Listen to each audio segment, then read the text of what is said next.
Hello, everybody. Thanks for joining us for today's video. We're going to do a follow-up on the video that came out a couple days ago talking about invalidation and just kind of do a little bit more of a in-depth discussion of some of the things if that video didn't give you enough. So when we talk about invalidation, like one of the things that always comes to my mind is how common this is. I feel like this is like almost one of the top things I address with people, and especially with couples. Do you guys have similar experiences? Yeah, I see this one a ton. And for those of us who maybe didn't see our last episode, invalidation is this thing that we do sometimes when we're trying to be helpful, right? But it's really where we tell people that their feelings aren't valid or maybe are not in proportion to what we think they should be. So maybe our spouse is telling us like, oh, I've had such a terrible day. And you're like, okay, well, but did you just try this? Because I think if you just took some deep breaths, you would be fine, right? Yeah. Some of those things like that just make us feel like our emotions are less valid. And I would say that I see this a lot in session, whether people are describing this happening in their lives or whether they're even saying that they find themselves doing that to themselves, right? Constantly telling themselves that they shouldn't feel the way they do. Yeah, I didn't think about that. Invalidating yourself probably happens a lot, though. I know. That's actually in the previous video. One of the things that I mentioned was how sometimes the very first step is finding a way that validation can come internally. So in response to your question, I do feel like I see this a lot, oftentimes in relationships. Unfortunately, I think invalidation is something that is very frequently done unintentionally, meaning people aren't trying to hurt you, right? Things just fall on deaf ears sometimes. So because of that, I don't think it's just relationships. Coworkers, colleagues, friends, people that you thought were friends, but then when they say something, all of a sudden it's like, I can't believe that person was ever my friend. I always try to default that people do it unintentionally. Although I think there's people that do it intentionally too. You know what I mean? Yeah, I mean, it could definitely be used as like a manipulation technique if you were so inclined to manipulate other people. Yeah. I find that when I do this in my own life, whether to myself or somebody else, I don't necessarily mean to. I think sometimes it happens because I start to get uncomfortable with the emotion in the situation. Because let's face it, when there's a lot of emotion in the situation, you have to slow down a lot. It takes more time and it takes a lot of patience. And so sometimes when I find that I'm really invalidating, it's like I'm lacking the patience to sit with things and let them just be and feel the need to control it. Which I know, like sometimes I feel the need to control a lot of things, but this is one of those things that happens. Like I might feel the need to control the temperature of the situation. And so then I would invalidate somebody trying to pull that back down. Now, the thing is that backfires a lot, right? This is one of the things we don't realize about invalidation is that it can make your emotions so much more intense.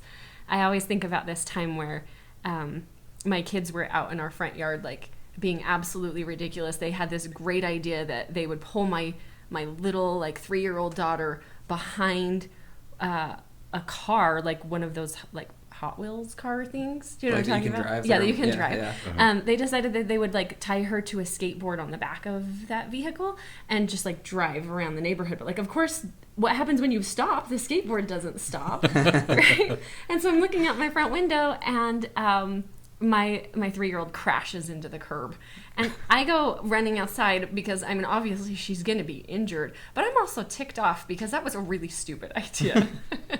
And as soon as I see her, the first thing that came out of my mouth was, "Why did you guys do that? What were you thinking?" Yeah. Right. But then I looked at my 3-year-old, and as soon as I said that, whatever hurt she was feeling became intensified. Because then it's like I'm coming out and I'm scolding her as opposed to responding to whatever it is that's going on. And so I always think about that situation and have to stop and remind myself, like, hey, wait a minute. For the most part, people need you to be able to see and validate their emotions in order for those emotions to come down. Now, I don't mean that that's always the most effective thing to do, because sometimes if you give somebody a lot of validation, it can actually make their emotions blow up even bigger. Sure. But for the most part, being able to recognize how the other person is feeling and comment on it, allow it to be there, can actually help their emotions come down. Yeah, that's how I always think of it. Like, it's kind of paradoxical almost that our first instinct, like you said, is always to like fix somebody's situation, right? That's what we feel like would be helpful, is if we could fix the problem for our partner, our friend, or our kid, or whatever. And so it seems like intrinsically, oh yeah, I know the solution. You need to do this. You need to change this, whatever. Where in reality, not trying to fix the problem and just validating will probably actually help fix the problem in a lot of situations that turns out nothing needed to be fixed. Someone just needed to be heard, I think. At a very minimum, at least the emotional response to it, right? It may not fix the scenario, but it might provide validation, or it might provide a boost of confidence that the person can go through whatever they're experiencing. I was going to make a comment on what you just said, which is I think a lot of times invalidation is the result of people trying to problem solve, right? You know, say you go to, you know, if I come to Jaden and I'm like, this is probably something that I did, not very tech savvy, but I come and I'm like, man, I can't figure out why my iPhone storage is already full.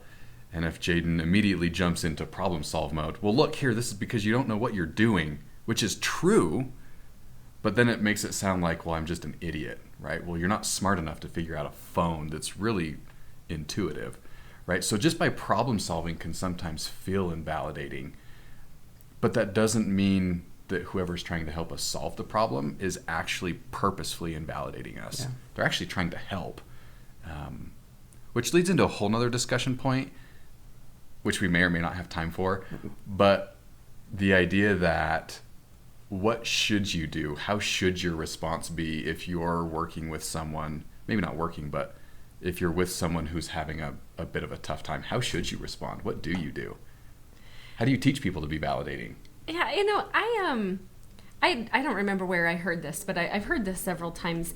And one of the things that I think is really helpful is to just ask the other person, okay, I hear that. Do you want me to help you solve the problem, or do you want me to just hear what it is you're experiencing, right? What do you need from me right now? Because that way, if the other person is actually asking you to solve their problem, then you free reign to jump in and do all the problem solving things. But if what they're really looking for is validation, then if you know that, you're going to step into the problem totally different. For sure. And so I like that. I like that idea of maybe when somebody comes to you, asking them, do you want me to solve this problem, or you just want to talk about it? I think that's a great first step. Yeah, I think I have a similar conversation 99% of the time when someone brings their spouse into a session and we're talking about why they're arguing about certain things. And it almost always comes down to one person is emotionally upset or something's wrong, and the other person wants to fix it, right? Because they care, but they don't want the problem fixed. They just want someone to listen, right? To validate. And I often suggest something similar, maybe a little bit different, in that it's like, validate the feeling first and then ask, how can I help you, right? And maybe it's you want a hug, maybe it's you want the problem fixed, maybe whatever, right? But just asking, how can I help you? Validate, how can I help? Goes a lot farther than when you see your partner sad and you're like, well, you should just do this and stop being sad. Yeah. Right. You know, sometimes when we talk about validation, people are not really sure what that means, what it means to validate. Sometimes people think that means that you just agree with whatever the other person is saying, which can become really, really difficult when When you don't. When you don't. And like, if we were going to go back to that that situation I was talking about earlier, like I run outside and I'm telling my kids, like, what were you thinking? And my older daughter looks at me, she's like, well, I thought it was a good idea, right? Well, if I'm validating, I'm not going to step in and be like, oh yeah, that was a good idea. Because clearly That was a good idea gone wrong. Good. No, it wasn't. You're good at that. It wasn't even a good idea gone wrong. It was a bad idea, Sure. right? It's not your job to just agree with the other person. Instead, you're trying to find a kernel of truth in what it is that they're saying, right? Oh, yeah, I see that you made this decision and it didn't turn out the way you thought it would, right? Yeah, then I'm validating her. I'm saying, this didn't turn out like you thought it would, huh? But I'm not just agreeing with her and saying, well, this was a good idea, because clearly it wasn't. Yeah. Validation is about finding the kernel of truth and being able to say to the other person, here's what I see, I understand it. Here's what you feel, and that makes sense in the situation. And sometimes you might really disagree with a lot of what the person is saying, but there's still things in it that you can validate as far as how they feel, what they're experiencing, why their thought processes are the way they are. Yeah, I think it requires a certain amount of acceptance that validating definitely isn't agreeing, but you have to accept that you can't argue away someone's feelings. If my wife is upset, I can't just be like, yeah, but that shouldn't make you upset. Because right? It doesn't make sense. Yeah. Right, but it's incredibly invalidating. Even if that's what I think, and even if we disagree on whatever it is, you can't argue with the way somebody feels. And so that's why that validating step is so important. Maybe as we wrap this up, just to throw out one other thought, and this is maybe something to practice. Tell me if you guys like this or not. The idea would be the kernel of truth piece. One little caution to this is, as you practice this, it's going to feel uncomfortable. Because I think most of us generally shift to, how do I fix the situation or take care of whatever's happening? I was practicing this yesterday in session with one of my clients, and I role-played a scenario, and they responded, and my first thought was, and which I said to them, you're problem solving. Try that again, right? So just a caution, as you try this, it's going to feel uncomfortable, and that's okay. That's how it should feel, because initially it's not overly natural.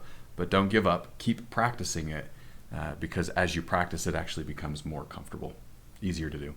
I like that. Good luck. Well, thanks everybody for joining us for this extra little deep dive into invalidation. Hopefully this was helpful. If you haven't already, check out our video we posted about this earlier this week, and we'll see you on the next one. Thanks. Have a good one.